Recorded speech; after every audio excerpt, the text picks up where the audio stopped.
అమ్మ ముక్కనుమ అనేది ఎందుకు చేసుకుంటారు? ఆ రోజు పాటించాల్సిన నియమాలేంటి? ముక్కనుమ అనేటటువంటిది అందరూ చేసుకోరమ్మా. కొందరు చేసుకుంటారు.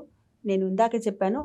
ఈ సావిత్రి గౌరి వ్రతం అనేటటువంటిది ఎవరికైతే ఉందో వారు 9 సంవత్సరాల పాటు చేసుకుంటారు. వారికి లేనటువంటి వారు మామూలుగా 3 రోజులు అయిపోయి అత్తగారింటికి మరిలా తిరిగి వెళ్ళేటప్పుడు అమ్మాయికి కావలసినటువంటి సంభారాలు అల్లుడికి అన్నీ కూడా ఇచ్చి పంపించేటటువంటి పద్ధతి. అందుకని చెప్పి ఈ 3 రోజులు కాకుండా 4 రోజులు చేసుకుంటారు. ఈ ముక్కనుమ నాడు సాత్వికమైనటువంటి ఆహారం తినేటటువంటి వారు అన్ని రకాలైనటువంటి ముక్కలతో కలగలుపులతో ముక్కల పులుసు చేసుకుంటారు. వేరేవి తినేటటువంటి వారు మాంసాహారులైతే వారు దాన్ని స్వీకరిస్తారు తల్లి. ఈ ముక్కనుమ రోజు చేయవలసినటువంటిది ఇది. అంటే మామూలుగా ఈ రోజున మరి సావిత్రి గౌరి వ్రతం అన్నారమ్మా.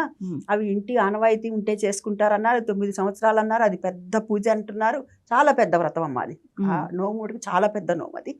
కాబట్టి అది అందరికీ కుదరదు కదమ్మా అని అంటే మామూలుగా గౌరీదేవిని ఆ రోజున ఎవరైతే పూజిస్తారో వారికి మనోభిష్టాలన్నీ కూడా సిద్ధించి సర్వమంగళాలు కూడా జరుగుతాయి. అంటే ఎప్పుడూ కూడాను ఆ గౌరీదేవి యొక్క అనుగ్రహం ఆ ఇల్లాలి పైన, ఆ కుటుంబం పైన ఉంటుంది తల్లి.